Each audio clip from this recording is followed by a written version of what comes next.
Lowenfeld also designed what is called the Lowenfeld Mosaics, a set of shapes mathematically designed based on the square. Mosaics I also use often at the very beginning of working with a child, especially an older one. With a 3-4-year-old it's perhaps less easy to use effectively, but certainly with the older ones they can make a mosaic and it's a sort of point of reference. So mosaics are talked about by Lowenfeld as being the personality in action. And it's very useful to be able to see what that personality in action is at the beginning of a series of therapy sessions and then maybe check along.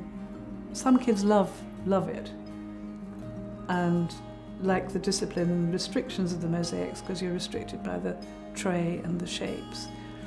Other kids really don't like it, so they find it really difficult to relate to those restrictions, but that tells you something about them as well. This is some work taking place at the clinic where I work. This is Therese Woodcock working with a young girl. Now the first thing we're watching is actually a girl 8 years old who's going to do the mosaic. And you're about to give her the demonstration of the pieces. Yes. So that she knows exactly what's in the box.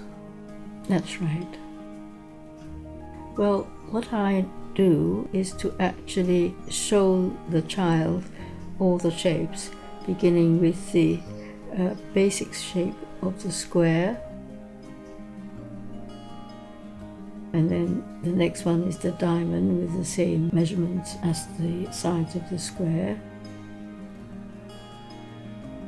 And then the third shape is the isosceles, which is half the size of the square. And then using the hypotenuse of the isosceles, we have the equilateral triangle.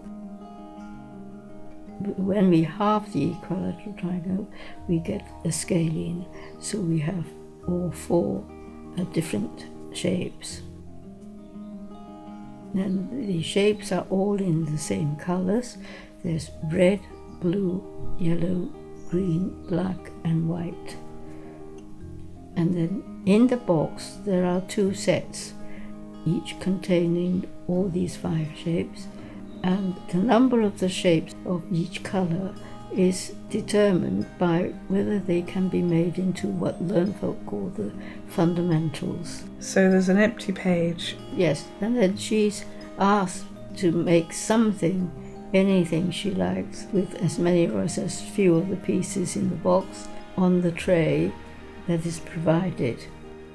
There's a piece of paper on the tray on which she's putting the pieces, because that is for us to draw the mosaic so we can keep a record of it. So she starts off with the 2 scalenes and she sets them as though they're going to be ears, but in fact they turn out not to be ears, because obviously as we watch we're thinking in our own minds about what it is she's making. Of course we're not going to ask too many questions at this point, but we always sort of have in our thoughts about what's being made, don't we? Yes. Watching her, she's now made a sort of oval shape, and she's put in an isosceles in the middle, pointing downwards. And she's trying to make some other ones go into the centre part. She's now given up and she's added 2 red diamonds at the bottom. Slanting towards the left from the right, yes. And then she says that she's finished. Then there's a slight discussion as to what she has made, and apparently it's a lion, and she describes the lion and then says that the middle piece, the isosceles pointing downwards, is the nose, and the 2 red diamonds are its legs. And I think then you ask her about the eyes. Yeah. And she says that the lion is asleep. which I think is a good way of answering, because she couldn't actually fit in the shapes in a satisfactory way to make the eyes. Yes, she's very aware of the spaces needed for things. Often people will move the pieces around with their fingers once they're on the paper, but she didn't do that at all. She was very certain, wasn't she? She was very definite. Yeah. She just took two pieces out, put it down, and then just carried on, framing the face of the lion. Yes. But she wasn't at all trying something else, or to see if it worked a different way, or... Yes, the most important point about this conversation with the child is that you should never put words into the child's mouth. And so when you are asking questions, you must frame those questions in a very open kind of way, so that you are not actually asking her to either say yes or no, or to limit the child's options as to what it is.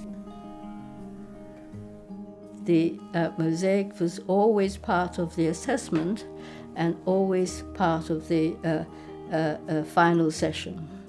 And so what happens is that you would always present the child with the mosaic first, ask them to do the mosaic, but then you also then follow that with please do a world. And then the same procedure would be at the end as well for their final session.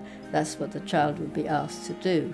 And so you can compare with the mosaic particularly, but quite often with the world as well, but differently, whether they have actually made any progress.